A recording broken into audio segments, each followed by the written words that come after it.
my thing is like my mom sent me an article basically about like the Jackson water crisis, and a certain celebrity sort of donated some water to us. Who was it? It was, get this, Aquaman himself. Jason Momoa? Yeah, but like sort of not really like him. It was more, apparently he has a water company, which I don't know, that's on brand for him, I guess. Sure. And yeah, they donated some water to us. I need to know this water company. Let me see if I can. Great. Let me see if I can find it. Yeah, here. That was the thing. Oh, okay. Yeah, that was it. But I just wanted to see your reaction to Daddy Jason. Hold on. This is a Hawaiian word. Hold on. There's too many. Okay. Mananalu. Okay. Mananalu, maybe. Pure water. Mananalu. Sure. Let me see. I gotta break it down. Mananalu. Okay, Mananalu. But it's not probably still pronouncing it wrong. Yeah. Sorry, but Jason it's aluminum. Momoa. Sorry, Jason Momoa, Mr. Manoa, Manoa, Mr. Momoa. Obviously, he's our biggest listener of the podcast. But and yeah, also one of my here's fake the article husbands. if you want to scroll through it. Let's see. Celebrity actor partners with global nonprofit, donates water to Jackson. Oh, what is this? This is WLOX, which I believe is out of like Biloxi. 40,000 cans of water. Okay. Blah, blah, blah. Let's see. Where is it? It will be distributed. Oh, it's already been distributed. We can't even get the Jason Momoa water. We can't get Jason Momoa's bath water. Straight from the set of Aquaman 2. Yeah, man, that's sad. We missed the boat, Joseph. We missed the boat. I mean, we could have gone. I don't know. So we probably should have saved it for those who actually need it. But I don't know. Who's to say who needs it and who doesn't? Well, people who otherwise wouldn't be able to get water for one reason or another. We both of us have plenty of water. It's bold of you to assume. Okay. I don't know. How did you come to acquire these cases of water then? We went to the store and bought it. Exactly. But I guess it's like, I mean, I don't know. Everyone needs it. It's just like, some people are more able to buy it than others. Yeah, but I don't think that makes you less like deserving of it or something. I didn't say we didn't deserve it. Okay. Well, I guess it's just up to your own discretion, or if you want to go through the effort, of waiting in some long lines for like a water drive. Yeah. Well, speaking of water, our water woes may be over, at least for now, because the boil water notice has been lifted. Really? Yes. When? You didn't know that? Today. Oh, what time? I want to say like 3's when I saw it. Okay. The governor did a press conference, said the EPA has been testing since like Tuesday. Mm-hmm. And I guess their test results show that the water is good enough to drink now. Whether or not we believe him. Still with a filter or no?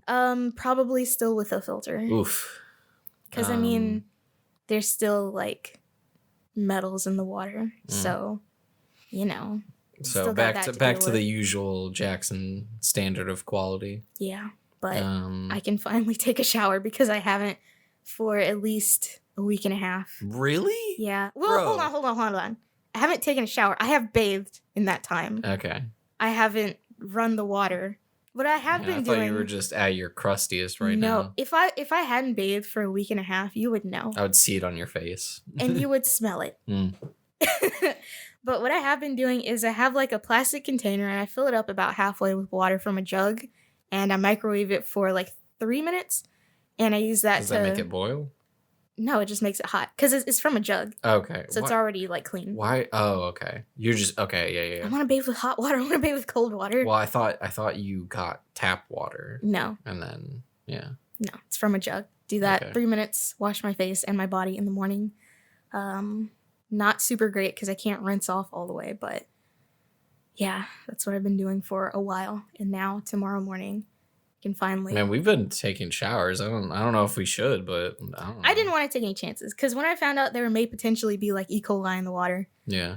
I don't want to get dysentery, so I chose not to. But it's good that the boil water notice has ended today because not tomorrow, Saturday, I gotta wash my hair. But so. the EPA gave their thumbs up.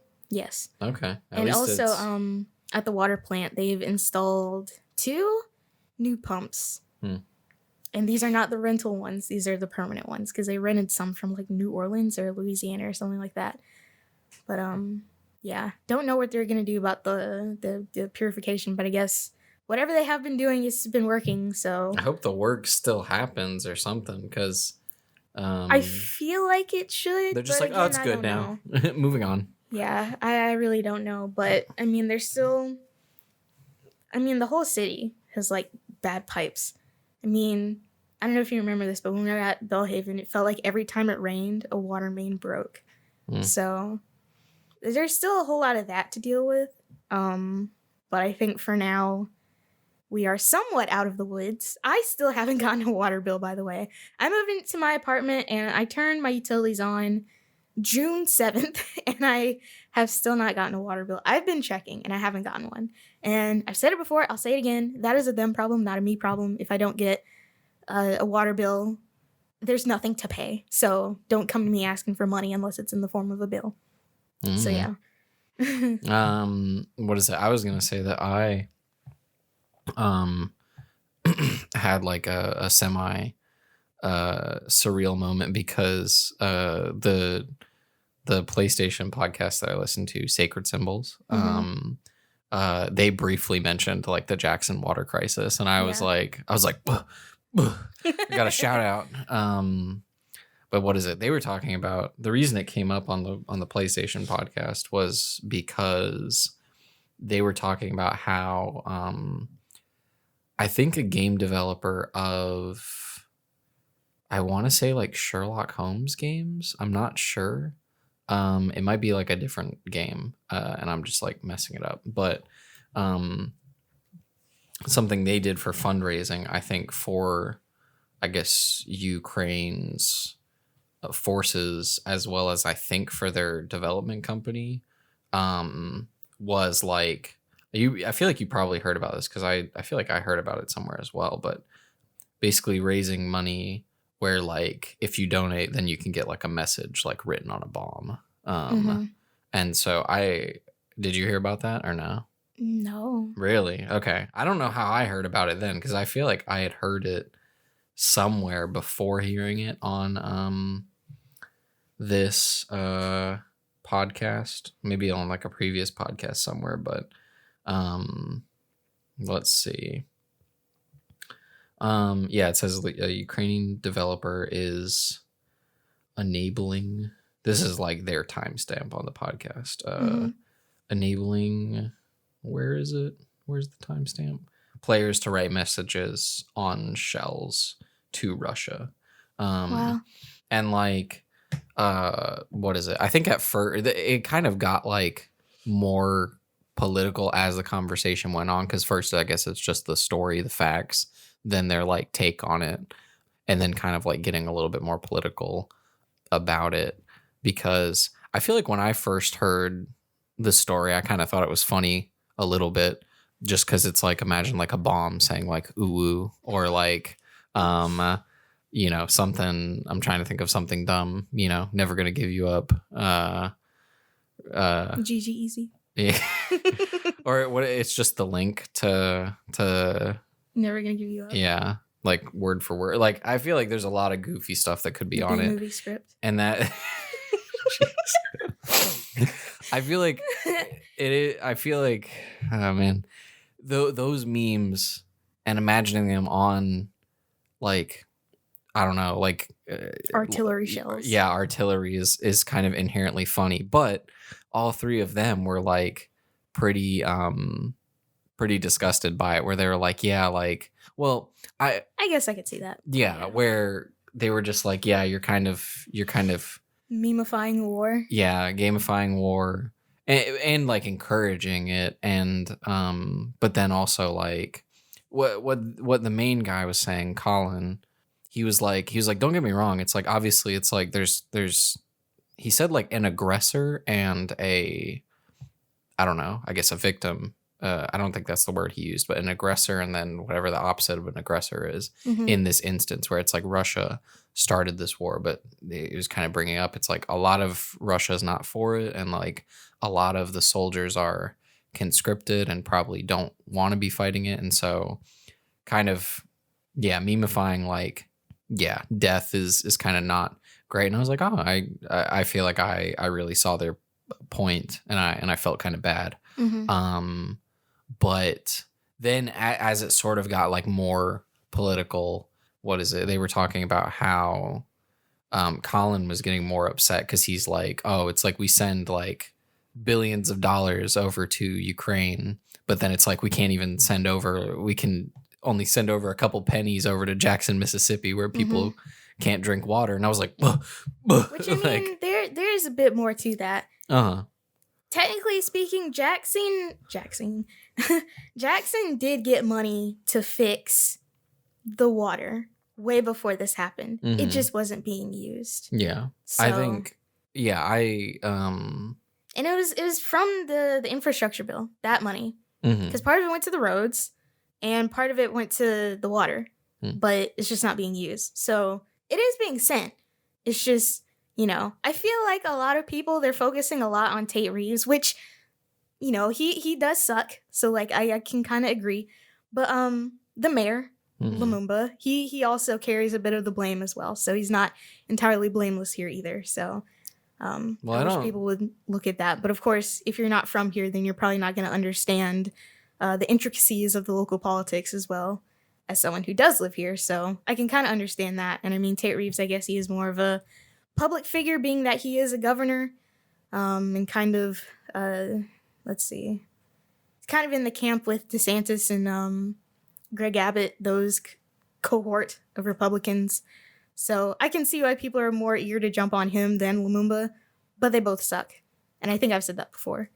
So yeah. Well, I don't know if he knows like that much detail, but probably not, if I had to guess. Yeah.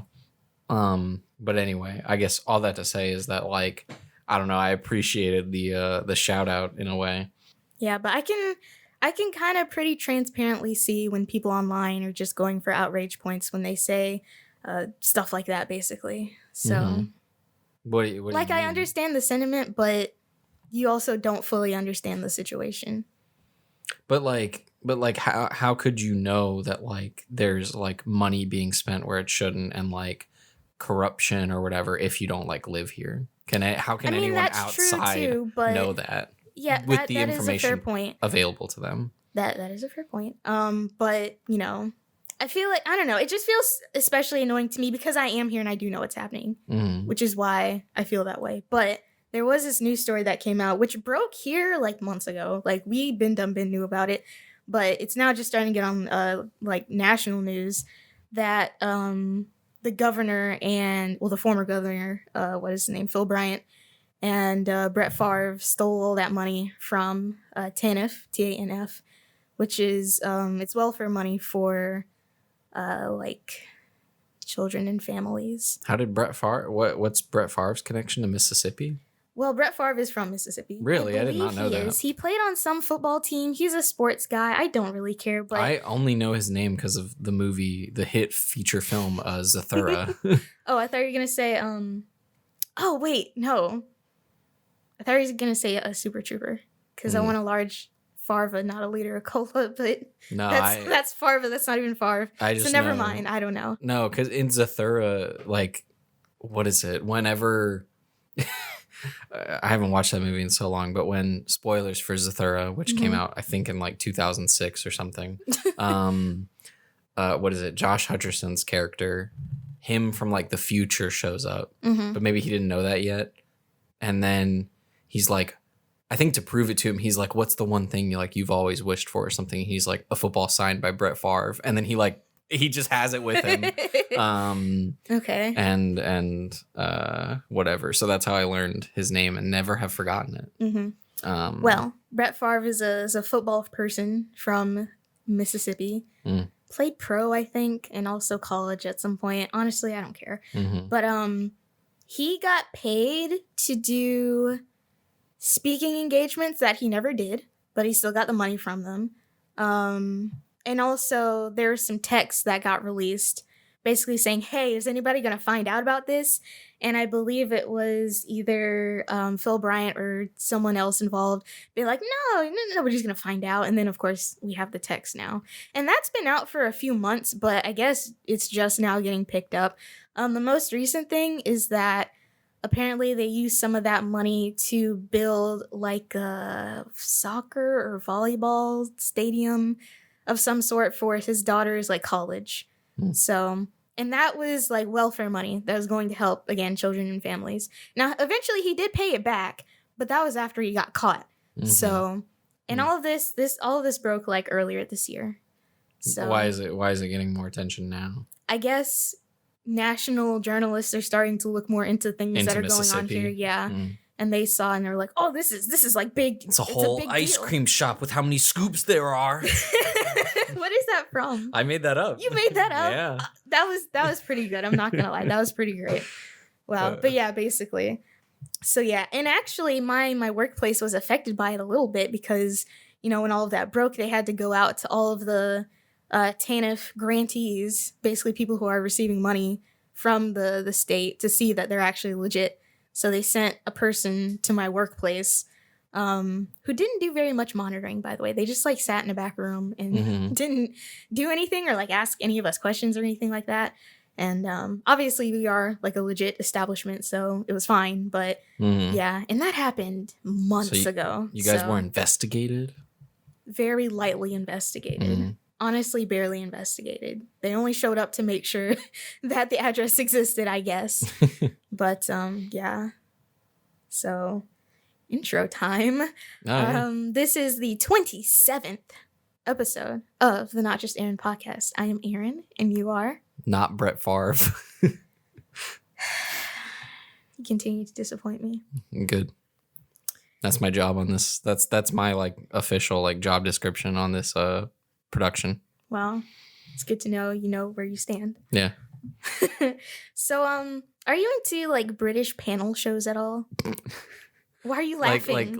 It's just such a specific question. Like the Great British Bake Off or something. Well, that's not really a panel show. It's a competition. What's a panel show? Like Shark Tank? No. What's a panel show? Basically, it's like you have a panel of people and then they do. I legit don't know myself. Okay, so there's this. Are you into this type of music, like where like there's no I don't even know. There's no notes at all. Like, and it's like John Cage what is 433? What is that? And it's like I don't know what that is. Anyways, it's basically they have like celebrities on. They like. It's a freaking panel show. I don't know how to explain it. It is what it says it is. What are the celebrities doing? What are the? It depends on the show because there's different types of shows. So, let's see. Some years ago, I think honestly, when I was still in college, I got really into Would I Lie to You, where basically there are two teams and they come on and they have a set of cards that they read from, and the other team has to determine whether or not it's a lie or the truth. And I very much enjoyed that. There's supposed to be a new season, I want to say soon, probably the end of this month, hopefully. However, I don't know if you know this, but since them over there are in a state of mourning, all of the like TV and stuff has been paused. So if anything was going to premiere, it's been like pushed back. It seems like they're trivia shows based on my brief Google search. Well, it's that and a little bit more. What's the little bit more? What do they do? Well, okay, so What I Lie to You is what I just explained. Is it like improv? Sorta, yeah. And it's mostly comedians that do this too, with the odd, television presenter. Trivia and challenges. Okay, yes, that more accurately describes it, I think. So there's that. And then there's QI, where basically they go on and each season is like a letter. So this last season was S, I think. And I have no idea what happens when they reach 26 seasons, but they haven't gotten there yet. So it's a lot of seasons. Yeah, it's been on for like a while, since like the 2000s. It used to be hosted by Stephen Fry, but now it's hosted by a person called Sandy Toksvig. Probably don't know who that is. Neither did I before I started watching it. But I like her as the host. I haven't seen any of the Stephen Fry seasons, but I feel like it wouldn't be the same. Who was texting me? As far as your screen doesn't light up, your phone just vibrates. Because I made it do that. Okay. Anyways, all these shows you're naming, have you seen all of them? I've named 2 shows, and I feel like you've named like 3 or 4. No. Okay. I've named What I Like to You and QI. Have you seen them? Yes, I have. Okay. And that one's really fun because like you learn stuff. Because the QI, it stands for quite interesting. You learn quite interesting things. And each season, like I said, it's a letter. So each episode is like around things in that letter. And so a question is asked and the people on the panel have to guess like what the answer is. It's multiple choice? It's not multiple choice. They just have to guess. So they submit an answer. Well, it's not like submit. They're just there. The question is asked and then they answer it. Oh, they have a buzzer. And the buzzer noises are like different each episode, pertaining to the theme of the episode. It's very fun. I feel like I'm not explaining it very well. I'm slightly intrigued. Where do you pirate these? No, most of them are on YouTube. Well, I guess they're just technically pirating, but Someone else pirated it. You're just there. Yeah, I guess, but they're not taken down by like the BBC or Channel 4 or anything. So, well, some of them are, but the older ones aren't. Like I feel like the newer episodes are like taken down or they're restricted in the US. That I know for sure because they're still like up. But if I go in a playlist, it'll say that the videos are there, they're just not available. So, and what else? Oh, so the other one, the one that I most recently got into was Taskmaster. And basically, you have a team, well, not a team, it's 5 individuals, personalities. And over the season, or the series, as they call it, I don't know why they call it that. It's really confusing. I'm not gonna lie. But over the series, they're doing a series of tasks.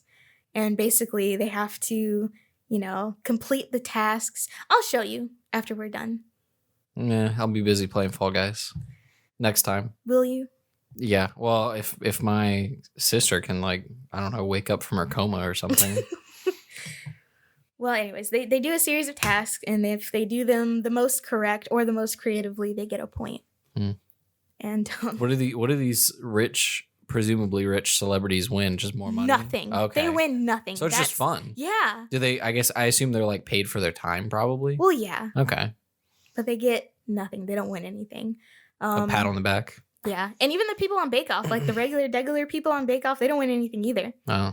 So I'm wondering if there's like a law about that or something, because I feel like Drag Race UK, they don't win anything either. Whereas in the US, they win like $100,000 and a lifetime supply of Anastasia Beverly Hills Cosmetics. Maybe British people. A 1-year supply, it's not a lifetime supply. Okay. Maybe British people just don't care about money. I highly doubt that's the case. Well, I don't know. I'm thinking it from like a TV and marketing thing. Like my statement is like exaggerated, but like if like a difference in culture where it's like Americans, they're like, there's $100,000 prize on the line. Americans are like, ooh, but then like British people are like, there's nothing on the line. It's like, okay, yeah, I'll watch, That's my impression of a British person. Well, yeah, I don't know like how it works, but I'm just saying, I think there could be a correlation. I still doubt it though. Okay. Because I feel like there are plenty of money grubbing people in the UK. Maybe that doesn't describe the general populace. I'm just talking about how they. Fine. I'm talking about like just how people consume television. Then. Okay. Because I mean, all of these they're airing on like I guess what we would call basic cable. Mm-hmm. So like BBC One. BBC is basic cable. Yeah. But you have to pay the TV tax. Even if you don't own a TV. I don't know how much it is actually. That's a good question. I could ask Miss Google. Ask. Yes. Miss Google. Yes. All right. It's Mrs. now actually. Well, she got married? Yeah, to me. Wow. Oh, okay. I can hear Melissa they getting... have to pay a TV license. That's I can hear... It's £159. Per what? A month? I don't know. A year? It's a year. That's a little bit. That's an amount of change. I was gonna make a joke. I was gonna say my marriage joke. I can hear Melissa being upset a week from now.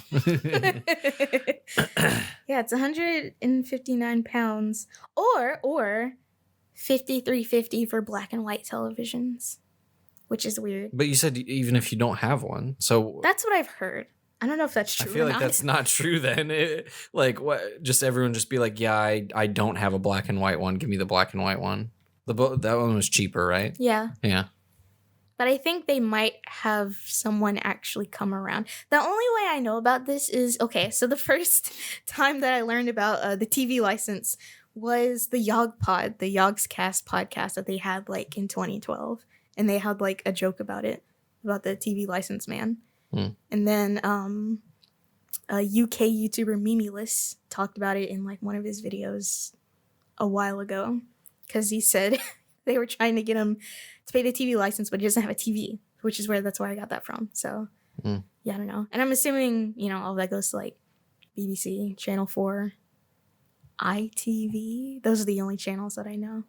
So, yeah. How long have we been recording? 26 minutes. Justin. Jesus. Do you have somewhere to be? Fall Guys. Okay. What is I do want to show you a Taskmaster video, though. They're mostly I've seen Taskmaster. No, you haven't. Yeah. Who hosts it then? Scarlett Johansson. No. It was in May of 2020. Okay, I know what I'm talking about. She didn't host it in May of 2020 either. Yeah, she did. And it didn't air in May of 2020. It did. I don't know what to tell you. You're annoying. I'm gonna show it to you. There's a joke here, and the joke is not funny. Yeah, I didn't say it was. The joke here is that the villain of the Black Widow MCU film is named Taskmaster. Really? Yes. Oh. I did not know that. And I bet I would assume the character has been around longer than the show. Let's see. The show's been on for, I think the 14th season is about to air, so we can say like 14 years. Yeah. Gosh, that's a long time. I think Taskmaster's, I don't know, probably been around a while. I can look it up. And we will wait while I do so. Okay. A lot of comic book characters, they're old, Oh, I spelled it wrong. Oh, 2015. You looked up the show? Yeah. Oh, I thought you were looking up the character. Well, I guess that's my job. How long ago was 2015? That wasn't 14. That wasn't 14 years. Oh 14 years ago. Okay, no, it wasn't 14 years ago. However, it was almost 10 years ago. I mean, you're not good at math. It actually is 14 years ago if you do the math. True. Let's see. Yeah, first episode, July 28th, 2015. Yeah, the character came out in the 80s, specifically May of 1980. Okay, but were these distributed in the UK? I don't know. Okay. Why? How the frick should I know? I don't know, since you know everything. I do, actually. I don't think you do. Neither do you. Well, since we haven't done like a question in a while and we don't really have a topic, you want to do like 2 questions? Sure. Okay. Then we'll be down to 2. And then what are we going to do? We're going to suffer. Our audience will cry and pee and poop all at once because it's a bunch of babies. I don't know. You might not want to say that. We do have some new listeners.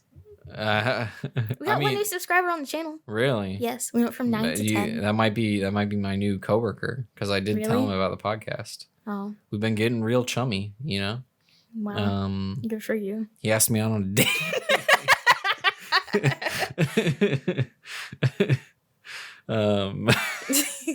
That's I don't know. Now I hope he's not listening, but I don't know. Maybe he'll laugh. Okay, there we go. I had to dig to find the questions. Let's see. You got a lot of notes in your Notes app. I do. In your Notes app. I do. The oldest one is from. You remember that guy? I'll just say his name and you can bleep this out. You remember that guy? Yes. Yeah. I think one car ride with the 3 of them. We were talking about the MCU, and then like was like mark my words, they're gonna make a remake of Iron Man in 10 years. And so on that day, I wrote down. You marked his words. I said, well, yeah, I said, but I wrote down like Marvel will not make a remake in 10 years, and I wrote that note 4.5 years ago. Wow. Yeah, I think 4.5. Wait, maybe just 4.5. Yeah. So we're halfway there to seeing if they will make an Iron Man remake. The rest of my notes, I have a couple. I have 17. How many do you have? I didn't ask. You did ask. You said you got a lot of notes in your notes. Well, it doesn't tell me how many there are, but most of these are reminders to do things, because in Google Keep, you can set reminders. You could probably also do that in Apple Notes, but I'll say 3 of them are cheat sheets for my movies and video games, because they're ordered. I don't know if you know this about me, but they're ordered in by release date. And what is it? Then when I've moved, they've gotten all jumbled up, and so I'm like, I'm gonna write this down. So now if I ever pack up, move, they get jumbled up, just pull up the note. You know, it's lit. Well, I have recipes in here. So the first one, does it have a date? July 27th, 2020. So that's the first one. And it's a recipe for roasted carrot soup. All right, moving which on. requires a blender. I don't read the whole recipe. I'm not gonna read it. This is a cooking podcast.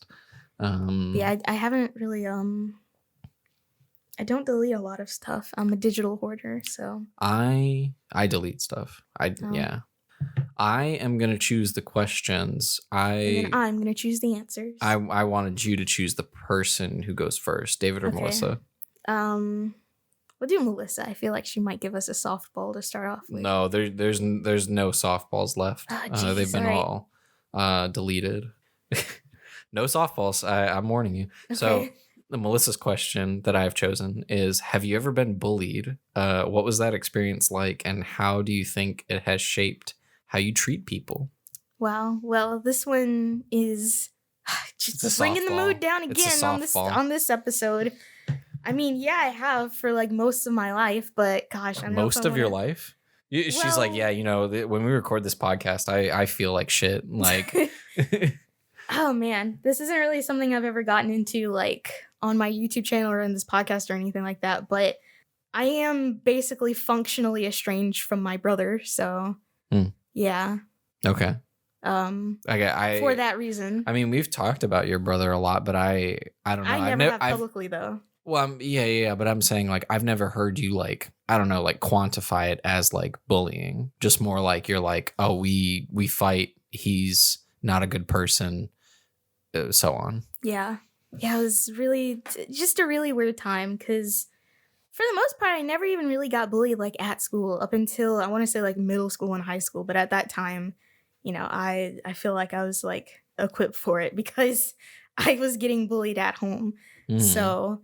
I'm going to stick to the school stuff because that's not, super serious. But let's see. Gosh, I mean, people did used to make fun of me for talking like a white person, of course. That would happen. Let's see. I think someone made fun of me for like reading books once. That was in the 6th grade. 6th grade was just and then you stopped reading them. Now you just listen to audiobooks, and I will make fun of you for that. No. Gosh, let's see. I got in a fight when I was in what grade was I in? 7th? And it was after lunch, and I was in my math class, and there were there's 3 girls that were, were in line for the bathroom after lunch, and they were just kind of like pushing each other to push me, which like kind of just annoyed me. And so by the time we went back upstairs to go back to class, I just kind of like gotten tired of it, and I just swung on one of the girls. And wait, I'm sorry, I briefly zoned out because I was thinking of my own bullying stuff. You said it was after math class, or it was during math class. There was 3 girls. What were they saying? They weren't saying anything. They were just like pushing each other to push me. Oh, okay. So they were, it was physical. Yeah. They like all 3, like were you in a circle? No, we were in line for the bathroom. You didn't hear that part either, probably. I heard, I forgot it. I didn't list it as the details. And then like they were pushing each other. Was it just all 3 of them were pushing you or just one? It's been so long. I think it was all 3 of them. So they were like alternating? No. So they were in line. There are 3 of them in line. One of them, the person at the head, would push girl number two. Girl number two would collide with girl number three. Girl number three would collide with me. They did that a few times. Mm-hmm. So it was always girl number three that was like bumping into you. Yes, and I ended up swinging on girl number three when I should have swung on girl number one. However, it probably was a good idea that I didn't swing on girl number one because girl number one was from the cut and she would have messed me up. From the cut? Yeah. Is that a saying or an actual place? It's a saying. Okay. So that was probably for the better. I ended up getting suspended for one day, and I had 1 day of in-school suspension. And on the day that I had the day of in-school suspension, I had a fever. So I was like falling asleep at my desk. It was really weird. And then the teacher, who was like not great, I remember she went to another classroom to like talk to another teacher just to have a little conversation. And she brought all of us with her, and we were standing outside the classroom waiting for her to like stop talking for like an hour. And I remember this because I was looking at my watch, just like keeping time, like, okay, how long is she gonna keep us out here? So yeah, that honestly was probably the most minor school bullying incident. Can we alternate? Because I'm thinking of like so many. Like you say one and I say one. Okay. So wait, I wanted to say that we alternate, so I missed the second one. You said a second one, right? Or no? I said that was the most minor one. The shoving and the suspension? Yeah. Oh. There was more. Okay. Well, I thought you were saying something about the teacher in the schoolyard or something. Joseph, what is going on? I'm zoning out. I'm having so many flashbacks at once. It's insane, man. Yeah. I don't think like when I read the question, I thought of like 2, and then as you're talking, I'm like 5, 10, 15. Like I'm having a brain blast. Yeah. Well, no, that was related to the in-school suspension that I had to do because of the first fight. Okay. So you were explaining the in-school suspension. Yes. Okay. What is an in-school suspension? Basically, they called it SAP. SAP stood for something, but I forgot what it was. But basically, you don't go to like your normal classes. You just go there and it's like a punishment. But yeah, it's like being suspended, but you're not at home. Which interesting. Could you still like get your work done or something? Yeah, I had my teacher sent me work to do, but I didn't do it because I was falling asleep at my desk because I had a fever that day for some reason. It was just a 1 day? Yeah. Okay, I think you said that too. Yeah. It's very strange. Let's see if I can. And you don't go to any of your classes. And you do go to lunch though. Let's see if I can figure out the earliest one. Man, I'm thinking of so many things. I just remembered something too. I don't know if this counts as bullying. Oh, okay. Wait. So can you say it? I know. Okay. Yeah, okay. I'm just thinking. Yeah. You reminded me of something. See, now I started talking and then you zone out and have a brain blast. I didn't zone out though, because whatever. I haven't said anything yet. We haven't been able to test if you've zoned out. But the thing is, when I zone out, I keep listening. So yeah, and you keep interrupting. Well, whatever. I want to answer the bullying, but at the same time, I'm also thinking about like Joseph lore because like this may come as a surprise, but like were you the bully? We can get there later, but like I was gonna say like kindergarten, like pre-K kindergarten, and like part of elementary school. I was kind of like a bad kid, like particularly in like pre-K. I'm not exaggerating. Like there was a time, I think in either kindergarten or pre-K where like I don't remember this at all. Well, yeah, I don't remember it at all, but something made me like really mad. And so I like got on my desk and was like screaming and like throwing like crayons at like the students and the teachers. Wow. Yeah. You have full on behavioral issues. Yeah. I'm trying to think of what else. Because I don't want to like, I don't know, out myself like too much if it's like too embarrassing or something. But no, I got in trouble a lot in kindergarten. There was another time where like, you know, kids are small and we, you know, when you're still in kindergarten, you have nap time, beloved nap time. I didn't. I only had it in pre-K. Oh, well, I don't know. Maybe this was pre-K. I don't entirely know, but we did go to school in different states though, so who knows? My mom tells me that there was one time where they like came to pick me up, and I had apparently like hidden in between like the cots, And they like couldn't find me, and like the teacher and my mom were freaking out. They were about to like call 911. Like it's like we can't find him. Where they come, he's run away. He's been kidnapped or something. And I just like, and I think I had hidden so well, and I had hidden in between cots that I actually just like fell asleep. Like, and so I can't be found. I'm asleep, not knowing that like there's a search team being formed. I'm trying to think of what else. I wish I knew what made me so mad about that. About like where I. Okay, well that's all I can think of like bad behavior. Maybe. That's not bullying though. Yeah, I know, but it's funny school stories that like I don't get to think about often, or you kind of forget until they come up.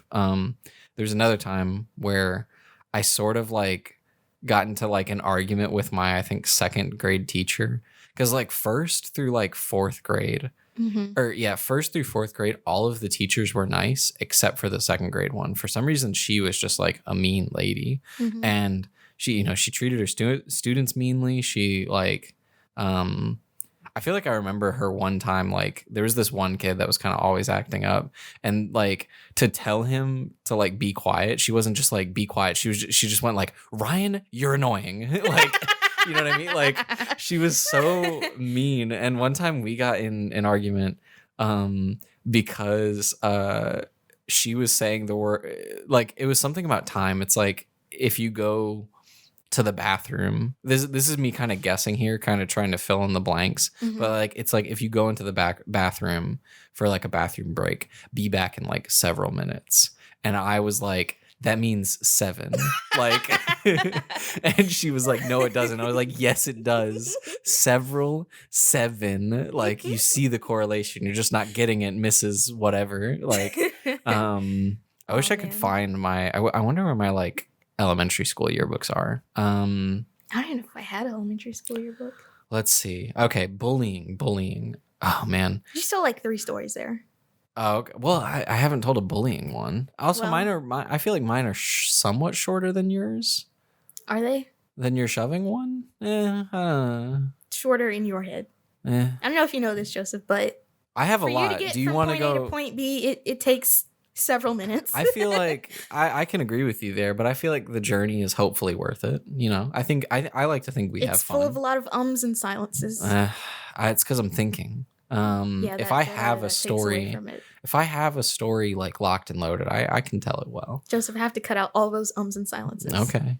To make it coherent. Okay. Imagine if we did this live. Do you want to go next? Yes. We can do it live. I don't know. No, we can't. I still haven't told a bullying story. But yeah, because you used up all your precious time talking about how bad we have unlimited time until my sister calls me back to play Fall Guys. Okay. For an actual bullying story, this was when I was in the 9th grade. This is the second fight that I've ever been in. Maybe second and last. Yeah. This one I didn't get in trouble for, though, for reasons that I will explain. So, 9th grade, biology. Teacher, awful. She wasn't there that day, though. We had a substitute. And because of that, we had assigned seating in that class. It was assigned by last name. But people were just doing whatever they want because a substitute is there, and substitutes are barely teachers these days. So, sorry to any substitutes who are listening, but you know where you stand.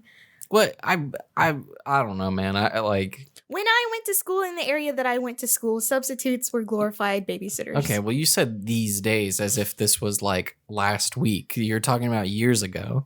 Listen, don't say that. You're making me feel old. Okay. Says the person who can't get off the couch without going...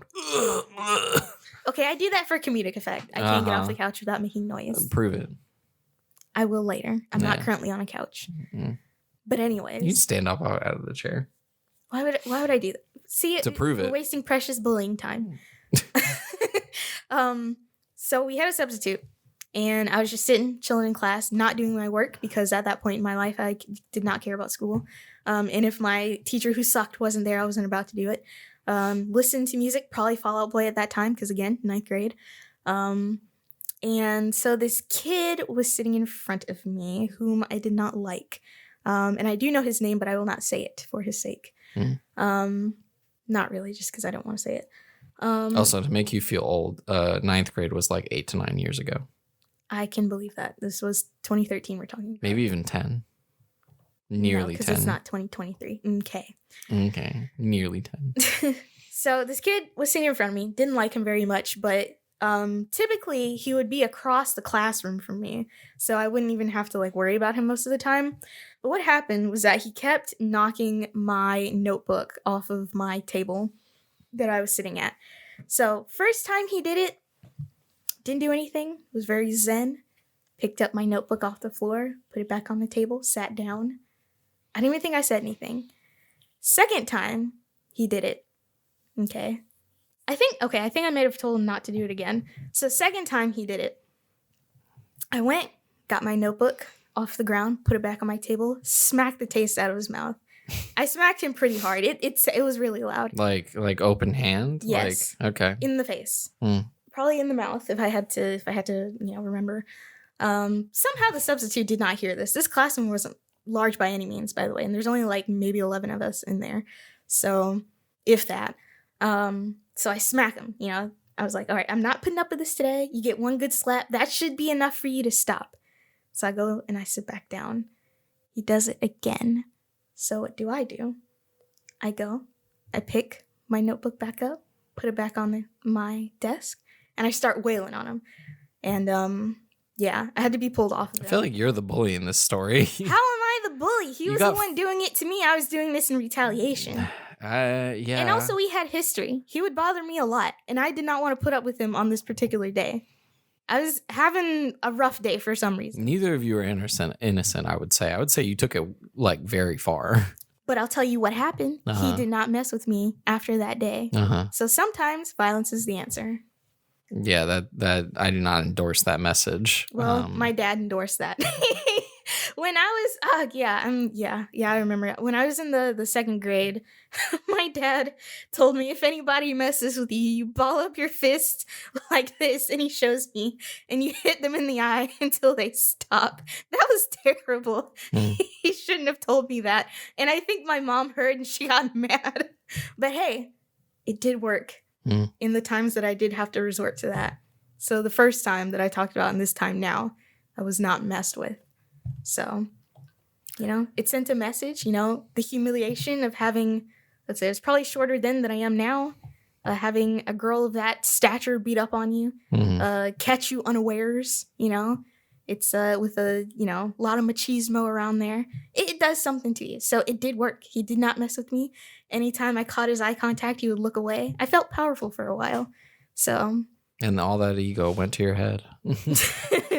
Well, I mean, I don't know. And I did it in front of my crush, too. So I felt extra powerful. So. Yeah, I think I would like to reiterate, I think saying sometimes violence is the answer is a very bad message. I sometimes agree with you, but sometimes it is the answer. So. Your turn. I'm trying to think, because I'm thinking like through like my like timeline of like life. 5th grade was when I had to like switch schools because my family had like moved too far away out of like the school district where I had been going like 1st through 4th grade. And originally like the principal and whoever was like in charge was okay with it, because like I guess we just kind of begged. It's like, please, he really likes the school, let him keep going. And but like the thing is my family and me are like typically very often late to a lot of things, and so I was late to this school partially because we're always late, but partially because outside of the school district, far away. And so the principal was like, yeah, gotta let you go. You gotta go to your own school district. Let me tell you, this new school district was rough. The teachers were mean. The kids were mean. I feel like I learned, like, I don't know if this is most people's like 4th to 5th grade experience, but I went from knowing 0 curse words to knowing all of them. Well, I always knew all the curse words because my dad swears a lot. Since you were born. But that was your first words out the womb. Probably not. However, I didn't hear kids swearing until like the 6th grade. So going back to like the teachers being mean, one time like there was like a really mean PE teacher that I overheard her in like the hallway once, like bragging about. She's like, "Man, I feel I'm on fire today. I made a kid cry." Like she, Oh my God. I don't know. She was not a nice lady. And I'll say, so this new school in this new school district was a bit rougher. The kids were meaner, teachers were meaner, and I had like one friend. We'll call him Jay, and we had like bonded over video games, and he was like the one person I kind of like clicked with and sort of trusted. But even he was mean. Even he like stabbed me in the back once, where like I think I lent him a video game, and then he was just like, "Yeah, I'm not giving that back." Like I asked it for him, asked for it from him, and he was like, "Fool, I played you, man. Like I got friends with you, and you gave me a free video game." I think eventually he did give it back, but like I don't know. I feel like my trust was shattered. Like that really hurt, especially when I was like the new kid at school, and he I don't know. He was just so like upfront about it or like bragging about it. Like it really hurt. Do you have another? I do. So this one, we're going back in time a little bit to the 5th grade. No, it really started happening in the 5th grade. So when I was in the 4th grade, a new family moved to town. And if I say their names, I mean, they had really unique names. But I'm going to say them anyways, because I feel like you should know them, but I'm going to oof them out. So they were, the dad of the family was going to be the new superintendent for the school district. And he had a daughter who was around my age, and her name was and I should say that her parents were from Nigeria. And sometimes kids in Nigeria, they get like names that are like traditional Nigerian names, or they get names that are like English, but they're like virtues. And so she had 2 brothers named So, yeah. And at first we got along. They came over to our house. I'm not really sure why. I don't know how my parents like fostered this relationship with them, but they came over to my house one time, and I showed her all 21 of my stuffed animals and told them each of their names because I knew them at that time. And yeah, we started off as friends in the 4th grade, starting that year. And we were both in the gifted program, so we were, both there. But for some reason, one by one, all of my friends who, number one, went to that school and also were in the gifted program, like, stopped talking to me.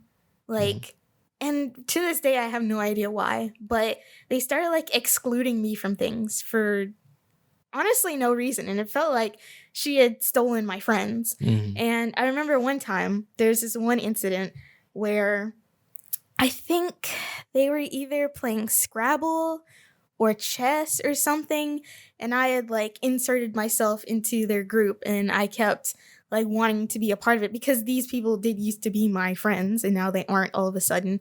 I think specifically it was when we were in gifted, but also it might have been like in our regular classes too. And they just wouldn't let me be in their group, and I kept insisting that I be in their group. And so I think there's like maybe not a parent teacher conference. I know it was after a scholastic book fair because I had my other stuffed animal that I acquired at the book fair with me when this like I guess conference happened between my gifted teacher and my mom, where she said like I kept trying to insert myself into their group and they didn't want me there, and I kept doing it anyway. And I couldn't really explain to my mom why, because I've been going back to this point in my life trying to understand why I was, the way I was at that age. And I think I had like not insignificant like social anxiety when I was in elementary school. Because I remember there was a point in time, especially when I was in the 2nd grade, where it wasn't specifically during class, because if it was like class stuff and I was called on to like answer a question, I could do it. But if I had to like ask my teacher for something, I felt like I couldn't. Like, I just felt, like, too nervous to, like, I couldn't, like, physically open my mouth. And eventually we worked out a system where if I had to go to the bathroom, I just, like, went because I had a few incidents. And if I needed something, I would, like, write a note to my teacher because, I don't know, there was just something about it. I don't know. The only way I could describe it at that time was, like, pretty not great social anxiety. And so when they were having this, like, parent-teacher conference, I couldn't like fully articulate to my mom why I was doing that. I mean, she will be here tomorrow. I have a lot to ask her, I guess. But yeah, I remember I started crying, and like also not really understanding why I was in trouble, because all I wanted to do was just to like hang out with them, because, you know, again, these used to be my friends. And now all of a sudden they were flocking towards her. Now I should also point out that I feel like in the group of gifted kids specifically from my elementary school, because the other elementary schools in the district came to our school to do their gifted classes. So this wasn't just like our school, it was our school plus a bunch of other elementary schools. But in that group from my elementary school, no, I don't think this is true. I was like one of a couple of black students, and now there's this other black student that came, and she's like new and shiny. And so they all, yeah, I know. And so now they all kind of like flocked to her and like left me by the wayside because I'm old and used and dusted. I genuinely still don't understand why that happened, but I do remember feeling very hurt by it. And even though we used to be friends, me and the girl, I kind of started being mean to her in, I guess, retaliation, because like, you stole all my friends, like, why are you here, you know? So that was something. I can't say how that like affected me in the long term, because again, this was the 5th grade, and I was like, for the most part, leaving most of them behind that next year, because I was going to be continuing in public school, and most of them were going to be going to private schools. So yeah, I don't know. Yeah, that happened. Bro, I don't think you get to be like, Joseph, to get from point A to point B, it takes you a while. Like, I'm not saying yours took a while. I'm saying yours went like well, mine was at least a journey. You take several pit stops along the way. I feel like yours was like a butterfly having a seizure.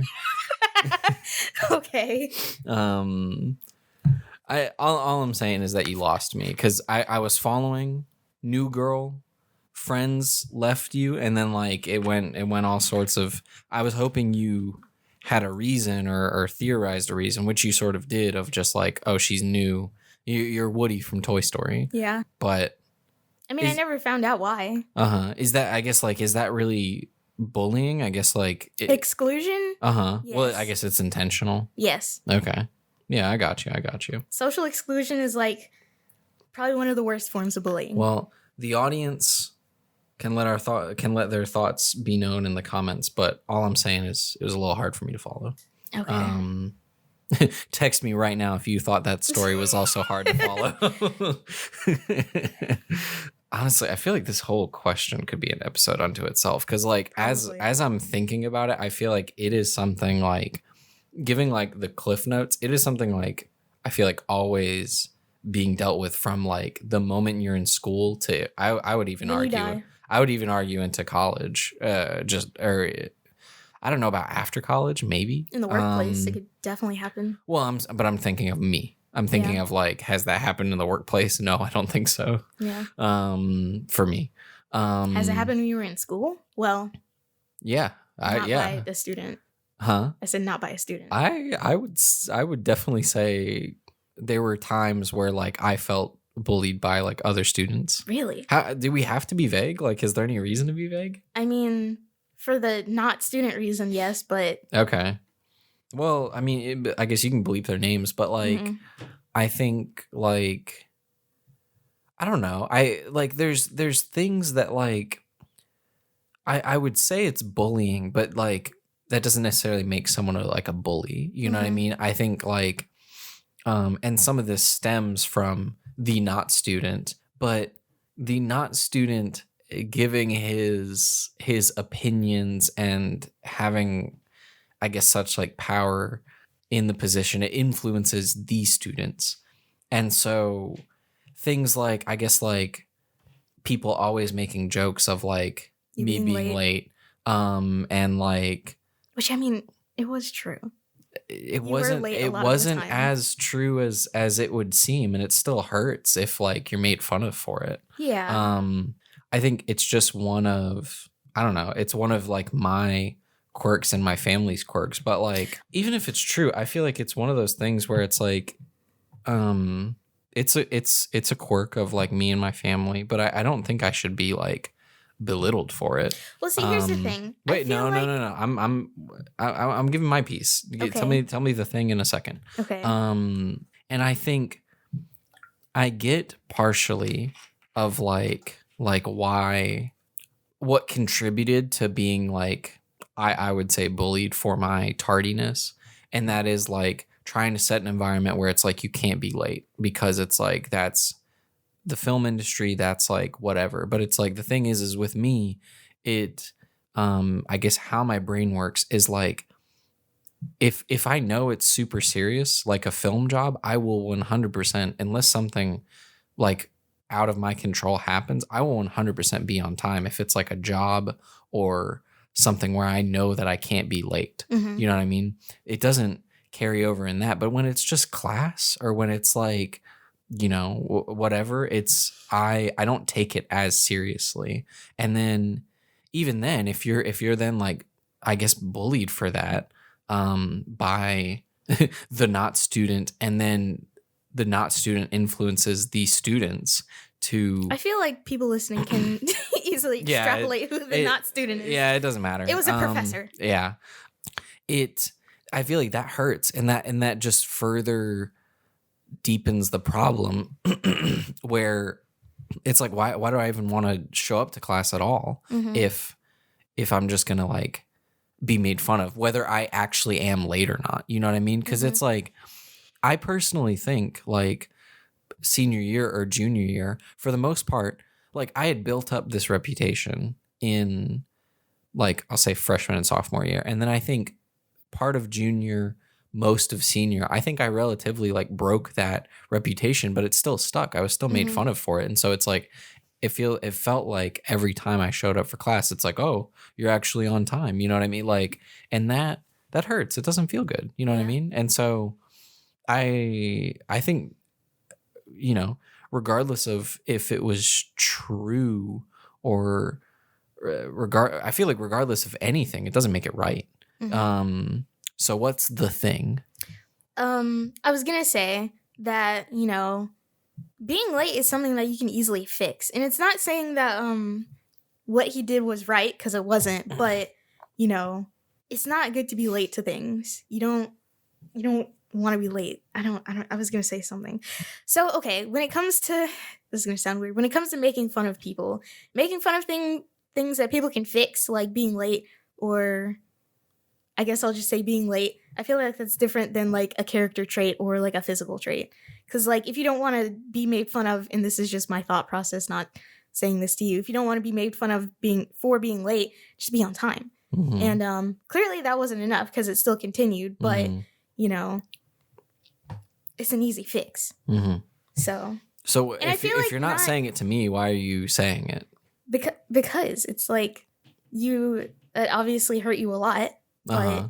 But what was I gonna say? On top of other things, Yeah, but like it wasn't the worst thing to be made fun of, you know, it because it's not a good thing to be late to when class. the when like, the consistently. department is that small and Yeah. everyone makes fun of it, yeah, that hurts a lot. It's not just one person. I'm not even really talking about the act of bullying itself. It's just the thing that you were being bullied for. It's an easy Bullying is fix. bullying. I don't think like. So why do you keep? You said like, I'm not saying this to you, but like I don't get if you're. Why are you saying it at all then? Because I'm just saying, it's like it was an easy fix. I don't know. That's the only thing I can say. Well, but who are you I saying? feel like the first time that it happened. But who are you saying it to? Well, what do you mean? You're saying it to me. I'm just saying. Okay, what I was saying was that after you had said what you had said before, when I was going to interrupt you, that like it made more sense. But you know, I don't know. It fell apart in my mind. All I'm saying is that I thought you had made a comment of like, I'm not necessarily saying this advice to you because it, you know, you fixed it and it went on, but then you keep saying like it's an easy fix, you know? Or I guess the better tense would be it was an easy fix.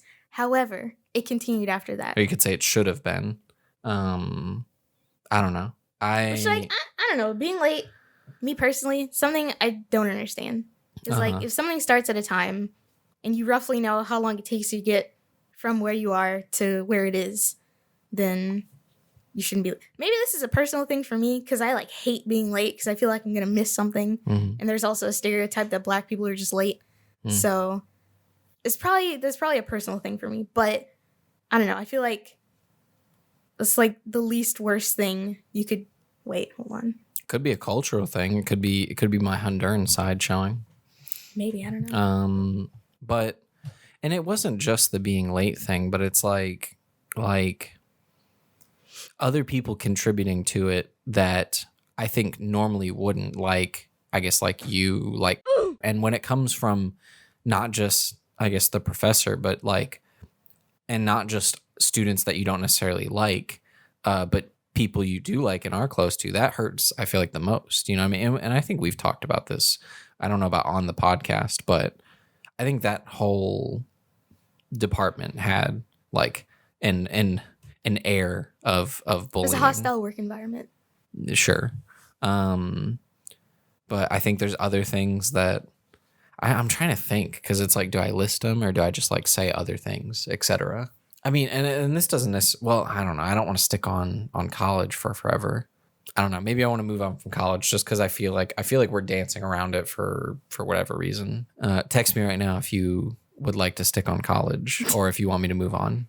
Too bad. I won't get it right now. That's the power of Pine Sol, baby. Yeah. So going back to like bullying throughout life, I'll say that like I'll try to give stories as we go through this, but I feel like 5th grade in particular, and then like I'll say like a little bit of like 6th and 7th or whatever. I feel like mostly 5th grade. 5th grade is like the concentrated area. I feel like I was bullied like pretty heavily. That's kind of when it like, I feel like everyone's probably experienced like some level of bullying, but that probably, I would say it's bullying, but maybe it hasn't been, you know, overly traumatic. It's just like, oh, that person treated me bad. Mm-hmm. I think 5th grade is where it was like bullying and like very traumatic. But you asked me earlier if like I ever like was the bully, not in school, but I guess like, and like honestly, we'll see how deep we go. But I feel like I am. This is a, I guess, regret of mine, but like, yeah, I feel like I was like the bully at home. You know what I mean? I like bullied my little brother. I don't know. I guess just because it's like, it's almost like it felt like that's what I was supposed to do. You know what I mean? It's like I was the little guy, and so I was picked on, and then I come home and he's the little guy, so I pick on him. Mm-hmm. And yeah, I feel like, I don't know. I guess I'm assuming and partially hoping he doesn't listen to the podcast. I don't think he does, but I guess I don't really know if that like did or didn't like traumatize him. But I would say that I feel like when we were younger and when he was smaller, I feel like I treated him pretty terribly. But now you guys have a somewhat normal relationship. We can't go into that much detail, but yeah, I'll say, I think... Well, you at the very least seem to have more of a relationship than me and my brother do. Which, yeah. I mean, the bar is on the floor, but yeah. Yeah, I would say we do. I would also say there's just like, there, like in all seriousness, or I don't know, in, what is it? I think when we're younger, there is like a physical aspect where it's like he's still a toddler and I'm like, not literally a toddler, but he's still very tiny and I'm like hitting puberty. And so it's like, I'm like twice his size, you know what I mean? So there's a physical thing there, but like then he started hitting puberty and like got much taller and like worked out and all that. And so it's like, I guess as of right now, I don't think physically I could bully him. I think physically I would be scared of him if I tried to bully him. You know what I mean? Mm-hmm. But we're adults now. But no, I guess I just wanted to say that, like, yeah, that I think like that. Let's see. Let's go back to the original question. That I think it did shape me and influence me. But I feel like since then I've tried to be better. But I guess I do wonder how that affected him, and like, you know, if I need to like make amends, or if he's just, you know, forgotten, moved on. But I don't know if we haven't forgotten, moved on from our own stuff from like elementary school, then I feel like I doubt he has. Mm-hmm. But that is a thing for another day. I will say, how long have you been recording? 1 hour and 16 minutes. Do you have any questions about like anything I've said or no? Not really. Okay. Is there another part to the question? It was like just revisiting it for like the wording. Like, have you ever been bullied? What was that experience like, and how do you think it has shaped how you treat people? We can get to the treat people later. I wonder like if I should like elaborate on my brother. Yeah, I think like physically, I feel like, you know, I would like, I guess like punch him or hurt him or something. Not like brutally, you know what I mean? He wasn't like bruised, but like it still hurts. I was small too, but he was smaller. And then also I guess make fun of him and stuff. I feel like we fought a lot as like little kids. That's probably what little kids do, but I don't know. One story I have separate from my brother. This is kind of like, I feel like one of the worst stories, or like, yeah, one of the worst like stories of like the bullying. Again in 5th grade. So it's lunchtime. We're at the cafeteria. And again, I've said 5th grade, these kids, they're mean. For some reason, it turns into like a roast session or something. We're all just chilling, having fun. And then all of a sudden it's like this one kid, I don't know, we'll call him K. No, I don't want to call him anything. I'll just say kid. This one kid, he's just making fun of me, you know what I mean? And it's like he's using all sorts of vulgarities. He's talking about doing my mom. He's talking about how like, oh, you cry so much, like you call up your mom, you'd be like, mommy, I shit myself, like, and you know, it's like it's all like really I don't know if I remembered all of it, and now as like an adult, you know, it'd make me roll my eyes, but like I think what really hurt about it was like how long it went on. I feel like it was like 5 or 10 minutes, probably not 10, but like it felt really long. And then I was like by myself, but he had like 2 like hype men but with him, just like, ooh, like that was a good one, or it's like, ooh man, you gotta come back with something, like you can't let him talk to you that way. And I'm just like shy and sad and starting to cry. And so like I didn't have any hype men, so even if I did respond with something, no one cared, you know what I mean? Like or I just wasn't good at it. But at this point I'm like crying. I think like I'm like mad back or something, like saying like the F word or something, like to, I don't know, just to like get him to stop. I'm not like yelling or anything. And then like a teacher comes over and investigates, because I feel like she's like a lunch monitor, and she sees this kid crying, she sees the other kids laughing, like I need to see what's going on. And so I'm furious, I'm crying. And so she's like, hey, what's going on or whatever. And I guess I say to her, and again, I had learned these curse words recently. So I say to her, I'm like, why don't you ask, I'm like in my tears, I'm like, why don't you ask those motherfuckers?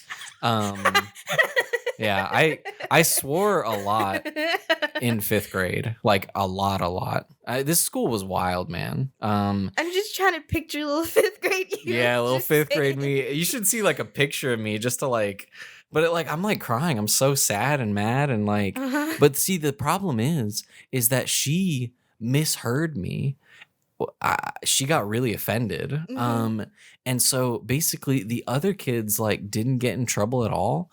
And like she's like, oh no, like you don't get to talk like this. Like, and so she pulls me aside, and I'm like, what? The injustice. Like, I've done nothing wrong. I'm the victim here. But I'm like, I'm not in a good state. And so like, she's like, we're taking you to the principal's office. And I'm not like yelling or arguing. I just refuse to get up. But, and then so time transpires like 5 minutes or so. And then she's like, hey, you can either come to the principal's office willingly, or this guy will take you. And this guy was a police officer. I guess like just a school guard or whatever. And so she was basically like, yo, you either go to the principal's office or you're getting arrested. Like, and my like blood is boiling. My head feels like it's about to like explode out of my skull. Like my head is pounding with just like the tears, the headache, the injustice, the frustration, the sadness. And I was the one that got in trouble, I guess, because of my foul language. Apparently, what the teacher thought I said, which again doesn't make any sense. She thought she came over and like was trying to help me, and then I responded with "Leave him alone, motherfucker." And it's like, who am I talking to? Like, am I like possessed or something? And I'm like some like demon talking about myself in the third person. That's not what I said, but that's what she heard, and that's why she got so mad, because she thought I was referring to her as the motherfucker as opposed to the mean kids. And yeah, so I got in serious trouble and got threatened with being arrested. But like, man, like that, they were so mean, and it hurt so much. And it's like, I just gave one example of like, he's like, oh, you probably soiled your diaper or whatever, and you call your mom and whatever. It felt like forever. And the crazy thing is that like, then I had to have like a meeting with like my parents and the principal was so weird, at least for like giving advice to like a fifth grader. Cause he was like, look, I play basketball. Like I go to the public court sometimes. And he's a white guy. I guess I feel like that's somewhat relevant. And it's like, man, like those guys, like I hear them from a distance. They got foul mouths. Like, this is not how he talked at all. He was probably like, he was, it's like, they're swearing up a storm, bleep this, bleep that. And it's like, but as soon as I'm there, they might've been kids he was referring to. I don't know. He's like, they clean up. They're like, they respect me. And it's like, they stop that. And basically that's what he was telling me. That's the metaphor he chose to use. It's like, he's just like, curse as much as you want, as long as like teachers and faculty aren't around. And I know my parents like really didn't like that. But yeah, that school like cursed so much. All the kids.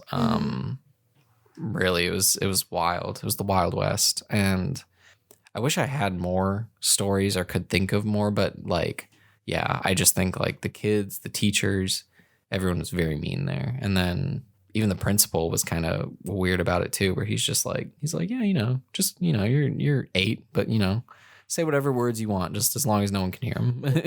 And he got fired years later because the bullying was actually like so bad, where like some kid, a couple of years after I had left and we were in Mississippi, he got like bullied so bad that like the mom was like, yo, principal, teachers, you need to do something about this. And they were just like, kids will be kids or whatever. And so she went to the news and like made it like a whole big stink and a whole big story. And like, I think like the principal got fired over it.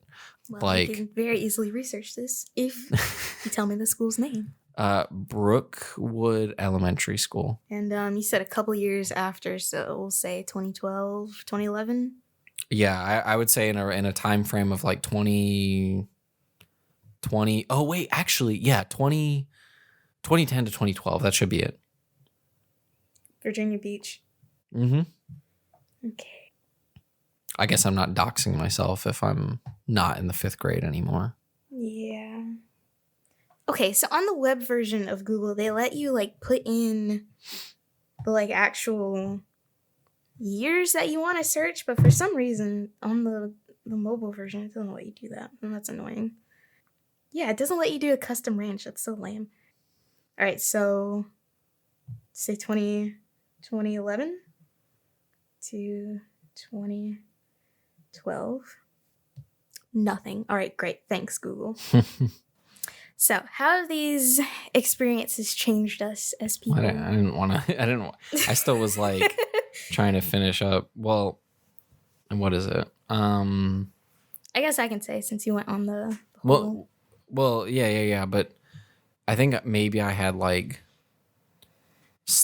one more story. I feel like I've roughly covered all the bases. I guess another thing I would consider bullying is like how that whole like friend group treated me during my breakup.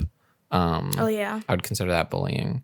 Do you have any more before like we go on to like the final part of the question? Do you have any other stories or anything? I have one that's kind of more minor. So when I was in middle school, there was this girl who was dating this boy that I liked, and therefore we fostered a dislike for each other. Mm-hmm. And one day she pointed out in front of everyone, like in the whole class that we were in, can't remember what class it was, but she pointed out to everyone that I always wore like a skirt on Thursday, and that was like an objectionable thing to be doing. Mm-hmm. So literally ever since that, I've always like kind of made it a point to never like repeat an outfit since like middle school because I'm like self-conscious about it. Now I kind of don't care because I wear like the same few shirts to work and like nobody cares because we're adults. But yeah, I'll say that had a strangely lasting effect on me. Mm-hmm. And I'm trying to think of like other stuff. I mean, like I said, by the time I was in high school, once I like stole off on that guy, for the most part, people didn't really mess with me. I think, yeah, I think that's an unfortunate part of most of these stories is that like, I feel like anyone who tells their own bullying stories, whether they were the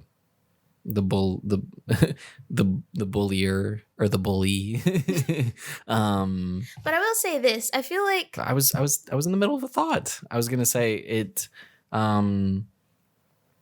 Sadly, it seems like a lot of the times, as weird and insignificant as they may seem, it seems to have a lasting effect. Yeah, I feel like for me, a good portion of the bullying that I experienced wasn't really overt.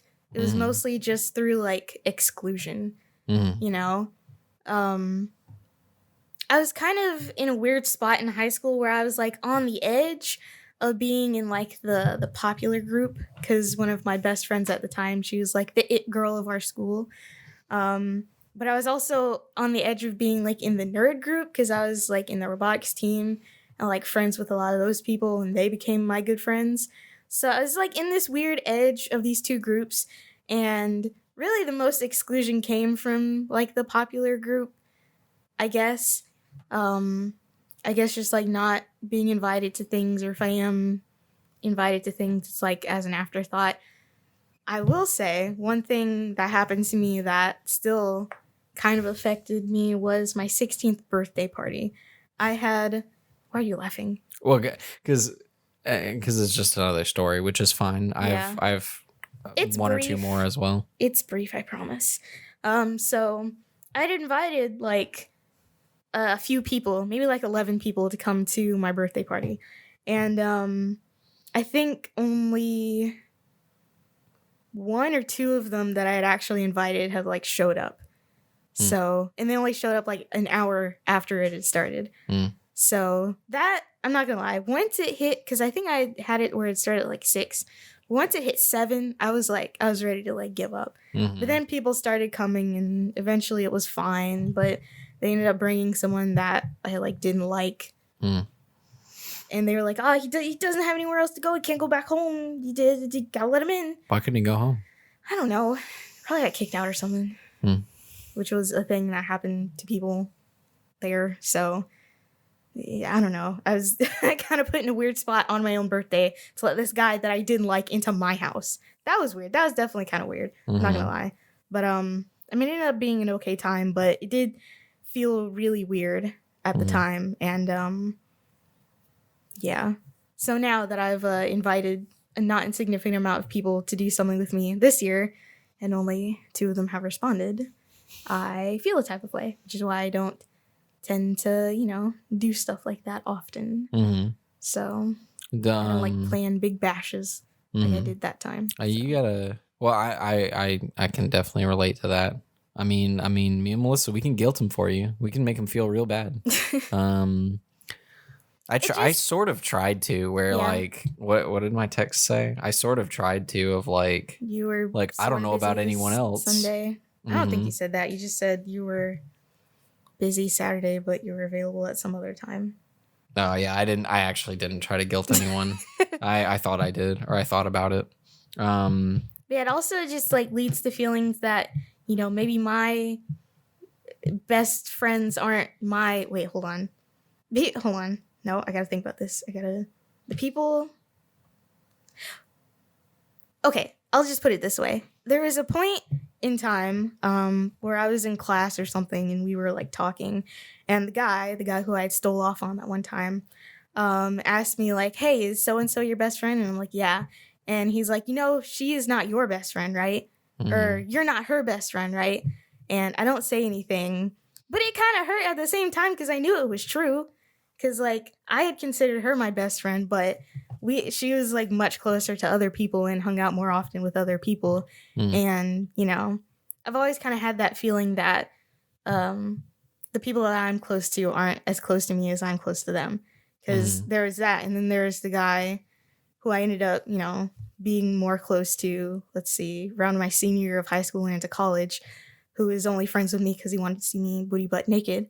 So that felt like kind of a betrayal there too. Mhm. But yeah, I'll say this friendship we have now is going well so far. So Why are you trying to jinx it? no, I'm just hoping you don't do any betraying anytime soon. That would be very hurtful Mm. and also have consequences. Don't threaten me.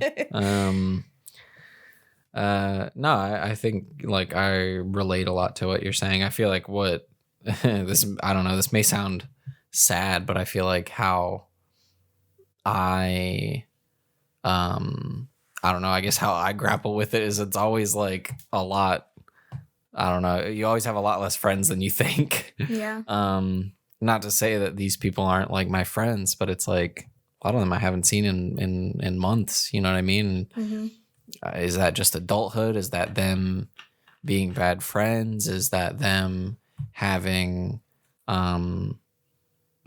other friends that they spend more of their time with? Significant others. Mm-hmm. Well, I feel like for me, like I feel like I've just had to like kind of make peace with it, where it's just like, yeah, like I've just reached the point where I kind of stop inviting people to movies. I'm just like, me and Melissa are going, you know what I mean? And that's it. You can't deal with the pain of rejection if you don't invite anyone. Yeah. And I feel like it's a good topic, but I feel like we're somewhat getting off of bullying. Mm-hmm. But I don't know. I hear you and I feel you. Well, I think my like last story or two was, I think I forgot one of them. Oh no, I didn't. So one's like in high school and then one's in like middle school. Mm-hmm. And I think this kind of ties into what we were saying about like the friends not meaning you you don't mean as much to them as they mean to you, where Mm-hmm. like I was going to church youth group in Virginia, and I had like one good friend. I had a lot of acquaintances, people I liked, but it's like I felt like I really only had like one friend, where it's like that's the guy I hang out with, that's the guy I go to youth group with, and he was just mean.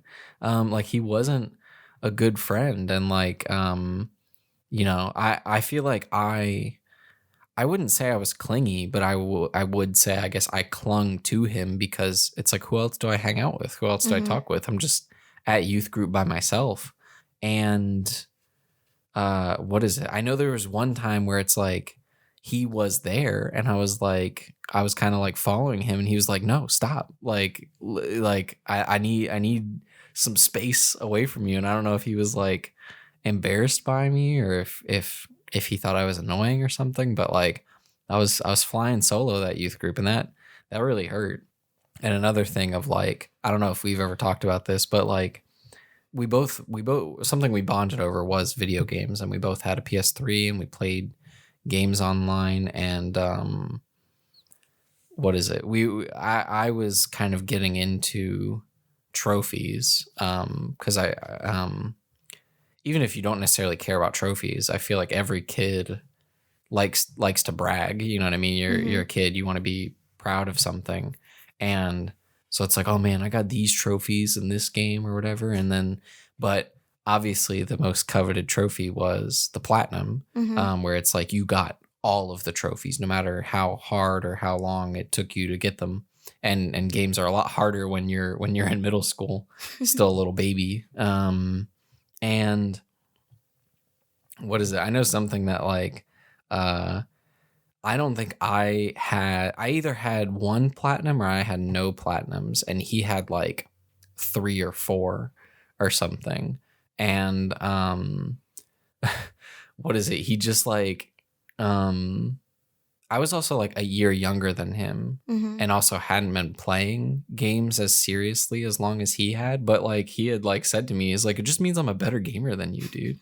And like legit, I guess I've made this joke to a couple other people, but it's the meme of Michael Jordan, like, and I took that personally, like Yeah. um and like, now I have 117 platinums, and he does not have that many. Wow. So You been keeping tabs? who's the better gamer now? Well, actually, I've been friends with him like for years on PlayStation, even though we don't talk anymore. But I actually like, because we don't talk anymore, I actually like deleted him from my friends list, because I guess I'm still a little bitter. um, and like, I don't know. I guess like I can look back on that time semi fondly, but like in hindsight, I feel like he was a really bad and a really mean friend. Like I don't think he, I don't know, treated me well, I would say. I guess there's the brief story for the high school one is that like there was this kid that for like the first 2-3 years of high school was really mean and bullied me. He would always pick on me. I feel like he would make fun of me for I feel like he was rarely physical, but like he was a little bit bigger than me.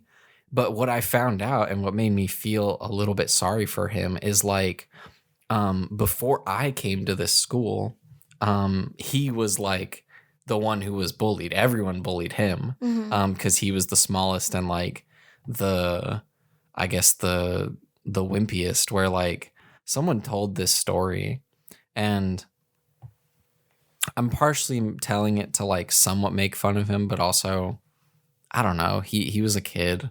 But what is it like, there was some time he cried over something like really trivial, like and like now I don't blame him, but it's somewhat funny how much like people still brought up that story into high school, where it's like someone like took a chicken nugget of his at lunch and he like cried about it. But I feel like it made me feel bad for him, because it's like he was the one who was bullied until like I came along, and now he had all this pent up like anger and frustration that I feel like he took out on me, because like I was now the smallest one at the school, you know what I mean? And like, and yeah, I feel like I pity him, but it also makes me more angry at him, where it's like, you should know better. Like, you didn't like this, so why are you doing this to me now?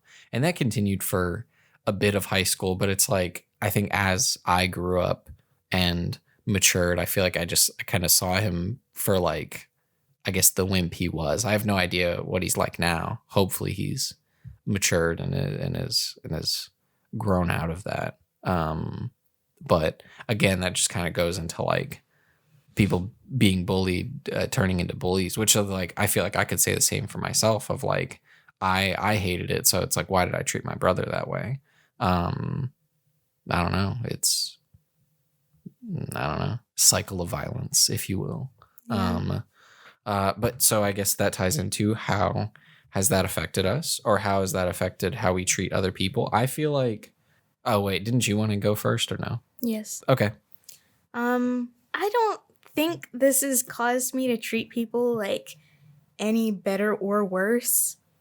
I don't know. I think it's really just stayed the same, but I think I put up with a lot less now, you know? Because, I mean, before I would just, I don't know, I just kind of take it. But after a while, and also another reason why I stopped getting bullied as much as I used to, was that I got really good at the clapback. I could do some damage with my words. So I think that helped as well. And that would make people laugh, and laughter is a bullying deterrent sometimes. So that kind of helped. I have a quick wit for the most part. I don't know. I haven't really had to use it since like high school though. So quick wit is dusty and rusty. Yeah. Um, honestly, I don't know if that's like, I can't say how it has affected me or affected like how I treat people. I like how you're like, I want to go first. And then you're like, I don't know. Joseph, you spent all that time talking. It's my turn. I know. My turn. Yeah, but I wanted to make fun of you. Okay. Yeah. I guess I should have like thought about it a little bit more about how it affects how I treat people. But I guess we can relate it back to my my freshman year roommate when she was doing all of the stuff that she was doing. I was very much not willing to put up with any of it. So I feel like I was more able to like stand up for myself in that situation, which I believe when we talked about that on the podcast, you said that you made the accusation that I was perhaps a bully in that situation, but I still disagree with you. Just because they weren't being outwardly mean doesn't mean what they were doing wasn't wrong. So just because I was more, let's say, visceral in my reactions and responses to it, I still think maybe we were on equal footing there. Yeah, I said you're both in the wrong. Oh, it's been a while. Okay. I know the cops are coming for me. She's called the police, Joseph. Sorry, I had to do what I had to do. Are you done? I think so. Okay. I think I feel like I like to think it's made me a kinder and more caring person of like trying to empathize and see where other people are coming from, even if they're mean. Now I feel like I still don't tolerate that. I feel like now outside of the confines of elementary school, middle school, and high school, like, you know, if someone's just mean, you just don't have to be around them. Mm-hmm. When you're in school, you're kind of stuck. So I still don't like tolerate it, but like I guess you see either the bigger picture or you can look deeper, I think, as an adult. And I think it's made me kinder, less like physical. Like I don't think I would like throw hands with anybody. Because these days you get arrested, and that's not great. That's not what I was saying, but well, that's my reasoning. That's the only thing stopping me from more just like I've been physical, and it's like I feel like I've hurt my siblings, I guess specifically, of just like intentionally, and I feel like that was wrong, and so I don't want to do that again, or I don't want to do that anymore.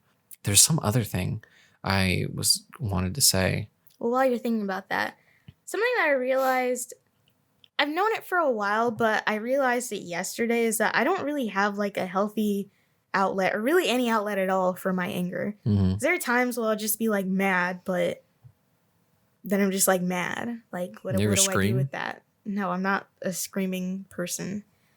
So, do you think I am? No. You know, one of the days I haven't seen you that mad though. You know, one of the days that like, I guess like court went really badly. It was like, I think our like 4-week hiatus or so. Mm-hmm. That day, like court went really badly. Like I wanted to scream really bad. And so I like, but did you? Yes. Mm-hmm. I walked over to a police officer and I was like, "Hey, is it illegal to scream?" And she was like, she was kind of nervous. And she was like, no, like, you know, sometimes you just gotta let it out. And I'm like, okay. And so I walk away, and then I walk back to her and I'm like, "Does it matter if it's like a profanity?" And she's like, "Don't do that." And I was like, okay. And then like, I want you to imagine me outside of, what is it? We already know what the audience already knows, what like state we're in. Yeah. So like, I guess Jackson Hinds County Municipal Court. Mm-hmm. Yeah, like screaming like, you know, a Dragon Ball Z character. That happened. And that has happened, I think, like, I don't know, I want to say like 4 or 5 times in my life. Mm-hmm. Maybe a little more than that. It's kind of hard to quantify, but like I can think of a couple of times where it's like, it just really is pent up and you gotta like let it out. But mm-hmm. like I you know, I say Dragon Ball Z character for like comedy, but mm-hmm. like when I say like I was outside of that courthouse, like, and for like a solid like, I don't know, 3 seconds, like I was screaming as loud as I could. Mm-hmm. As loud as I could. Yeah, I think that's only happened to me maybe once. Or I guess twice, technically, if we were talking about, that time in the ninth grade. I was screaming and yelling at the guy when I was hitting him. So. But I think, like, I don't know. In terms of, like, outlets, I would say, like, I think for me, a lot of stuff, like, builds up and then, like, I don't know. I guess it comes out in 3 those times. screams. 3 times. But do you believe me? Are you imagining it? No, I can believe it. Okay. But it's hard to, like, unless you, like, hear it. Like, it's kind of hard to imagine. Yeah, I would imagine it'd be very jarring. Mm-hmm. Yeah. The other times I've done it was, like, when I guess when I found out my ex-girlfriend, like, blocked me. Mm-hmm. Then another time was when I found out, like, I was getting, like, kicked out of my apartment. A year ago. Which one? The one practically on campus. Oh. Yeah. All right. Yeah. Yeah. And then there's, like, some other family stuff as well where it's like, I was just either really frustrated that day or, like, really stressed about something. But those are, like, the 3, like, big ones, Mm-hmm.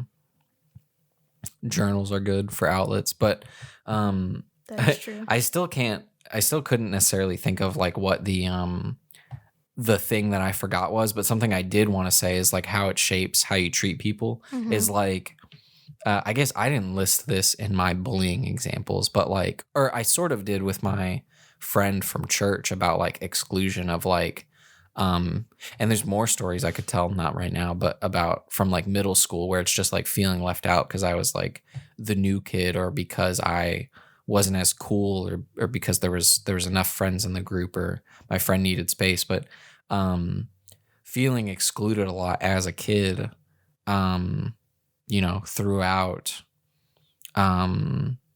elementary school, middle school, high school, and then I guess feeling it in college, but hopefully in college it wasn't intentional. It's just a feeling, hopefully. Mm-hmm. I feel like I hope that makes me a lot more inclusive where I try to go out of my way to invite people or not exclude people. So it's like when I had our little, like, film group chat, Mm-hmm. like, I didn't try to, like, exclude anyone, but I also, like, if I didn't include someone that I didn't feel as close to because it's like it's my group chat, I did feel, like, a little guilty, you know what I mean? It's like, oh, should I add this person? It's like, oh, but I don't like him that much. But, like, so in that instance, if I would try to make sure that, like, it was never, like, in their face. Like, it's like, oh, there's this, we're all going out as film majors, but, like, you're not because you weren't invited, So it's like I would try to at least, like, never, they're not excluded if they don't, like, I guess, know, if that makes sense, but it wasn't like intentional, you know what I mean? Yeah. It's being aware of, like, how they perceive it and how it makes them feel and including people as much as I can, even if I don't like them as much, you know what I mean? Yeah. Or get along with them as much. And so I think that's one way that it shaped me. You can continue. Oh, I mean, I was done. I was like, roll the outro.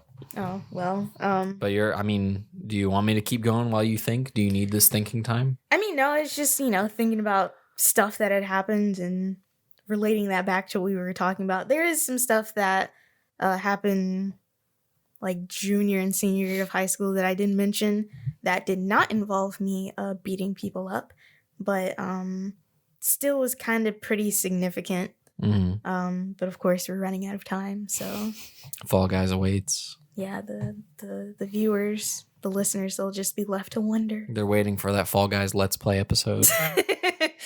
Well, I have a few streams on my channel, or maybe just the one. Yeah, you got to check out these new levels, man. Like the trailer, like they look really cool. Like, I don't doubt that. Yeah, I don't care. Okay. I do care a little bit about Hatsune Miku. However, now that the window has passed for me to get the long fella, if I can't play as him, then what? There's like 3 long fellas. The initial one. Well, like, there's one that's like, there's one that's yeah. There's They all have different names. Oh. Like, Were they progressively longer? no. They're just different like colors. One's like I thought one is like the normal character model is just tall. one is like long guy. Then there's one that like I don't know his name, but he it looks like ice cream with sprinkles or something. Not like decoratively, just like the pattern. And then there's one called like Grandis, like in Spanish, and he like the top of his head changes color, and Melissa says he looks like a penis because of that.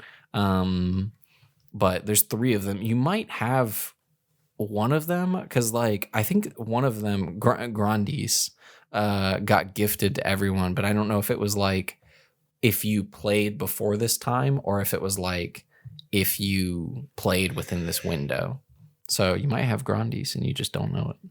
Probably not, but he's not the one that I want. I want the tall guy. Okay. I mean they're all relatively the same. They just slightly different color variations.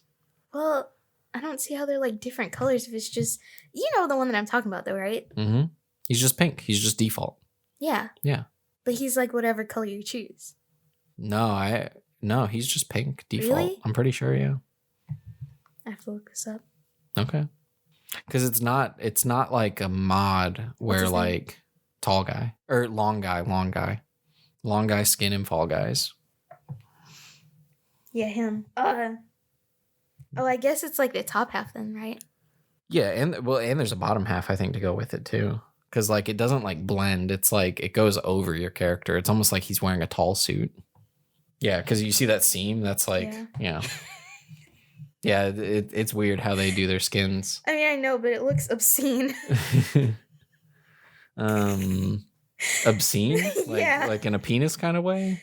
Sure. Anyway, we gotta do this outro. You don't want to play as a xenomorph? No, I just want to play as the long I find guy. it wild that like I just want to be tall. a xenomorph is in Fall Guys. Like that's just funny. I mean, I was gonna say Obama's in Fortnite, but he's not. Not yet. Not yet. You gotta wait until they add that president DLC. Yeah. You want to play? You want to have Obama shoot Ronald Reagan in Fortnite? Oh my goodness. All 50 presidents in Fortnite. Wait. President Battle Royale. Oh my, they're probably. I feel like that exists already. Mm. But do all the like different character skins? Do they have different abilities? In Fortnite? Yeah. No. Oh, it would be cool if they All did. Cosmetic. Oh, Well, then it would be like then it would spark the argument of like pay to win. that is true. Also, the podcast group, video game group that I listen to, Last Stand Media, they have like a Patreon exclusive podcast, which I'm not going to subscribe to because that's just too much podcast material. I haven't enough trouble keeping up with like all the other ones I'm listening to. Mhm. But they did a deep dive on Fortnite because one, like the main guy, Colin, he doesn't know anything about it. He just hears the news and like knows it makes a lot of money. But like he did like an interview with like a guy that had like, 1,000 hours in Fortnite and just talking about like the player base, the economics of it. And like, he said like, I don't know if this is true or not, but like they just added like Dragon Ball Z characters to Fortnite in conjunction with the new movie. And like the Goku skin is like $20. It's like, imagine paying $20 for like a skin in a game. Like that's absurd. And so like, I really want, I don't know when or if, I don't know, hoping it'll come free to YouTube sometime in the coming weeks. But like, Is there other Patreon stuff? Well, because like the Patreon stuff, I think all of it comes free eventually. It's But early access. yeah. Okay. But for like the Patreon exclusive show, it's like weeks early access. And so, and I don't even think I get all of them because they do like 2 episodes a week, and I think I get like 1 of them a week on YouTube. Why? Because it maybe not all of them come free eventually. Okay. Because it's a bonus episode. They have one main show. They have Sacred Symbols. Then they have Sacred Symbols Plus. And there's one episode of Sacred Symbols where you can get Yeah, a week. Okay. And you can get that like 3 days early if you're a Patreon member, and then you get it like 3 days later if you're not. Whereas they do 2 episodes of Sacred Symbols plus a week, but only like one of them goes up on YouTube a week. And I think it's like they had recorded it like usually like a week or 2 ago. So that's like much later, and I don't think you get every episode. It's just the ones that they're like, this feels like a significant episode, let's just make it free to everyone so everyone can enjoy it. All that to say is I really want the Fortnite episode, because I did not know that the skins in that game were that expensive. Well, how much is the Patreon? It's cheap. I think it's like you can subscribe, I think, for like I think as little as like $1 a month. Does that give you access? I actually don't know. But like I have the Patreon app. What is it? And then I think maybe to get like access to everything, it's like $5 a month. And I mean, I think if I was more financially stable, I would just support them just for like the heck of it, because I do really enjoy their content. But you have 12,000 patrons, Christ. yeah, no, they're like the number one, I think, like video game podcast Patreon. They're bigger on Patreon than they are on YouTube, I think. Okay. Let's see. They have the $1 tier. It's called Exclusive Weekly Podcasts. So there's the Sacred Symbols Plus. Hold on. Yeah. Okay.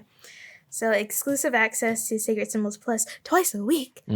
Exclusive access to Defining Duke Ultimate. They have a Xbox podcast as well. Okay. And voting rights plus more. That's $2.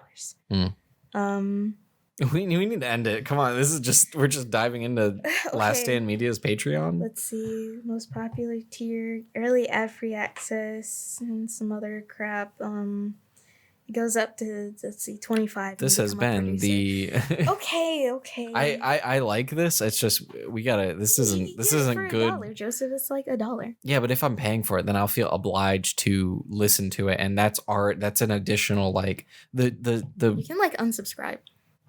It's I don't know. I'll get the Fortnite episode eventually, hopefully.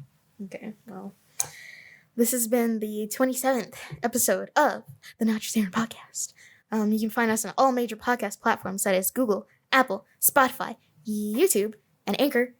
Did I say Spotify? I did say Spotify. You can follow us on social media at Not Just Aaron Pod. It's Twitter and Instagram. I do actually use the Twitter. The Instagram, honestly, is mostly just there for search results at this point. We're not going to get into Clearly. it. What else? To discuss all things Not Just Aaron, you can use the hashtag NJAPod. That is, we repeat, hashtag NJAPod.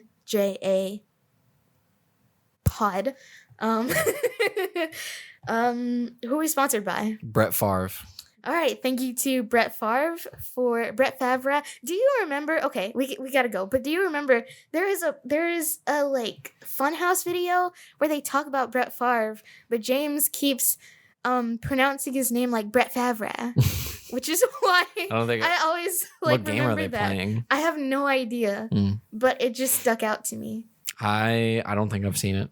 Okay, it's probably from a while ago. It's like embedded in my memory. Those are the only videos of theirs I watch. I feel like that channel is dead. I agree. Yeah. But anyways, thank you to Brett Favre because his name is spelled weird, for financially supporting us at the Not Just Aaron podcast. We could not do it without contributions from people like you. Thank you. Did you ever used to watch PBS? PBS Kids? PBSkids.org. You ever used to watch it? I don't remember that jingle. Really? I remember PBS Kids. Maybe we had different, like, I had PBS Kids Virginia, I had PBS Kids Alabama or something. No, the PBS Kids, because when they would play, like, Between the Lions and, like, Arthur and Reading Rainbow and all that. Dun, dun, dun, dun. PBS Kids. Yeah. No. I don't think it's the right, like, note, but, like, it's the timing is right. Yeah, I don't remember that. Anyways, we have to go. Okay.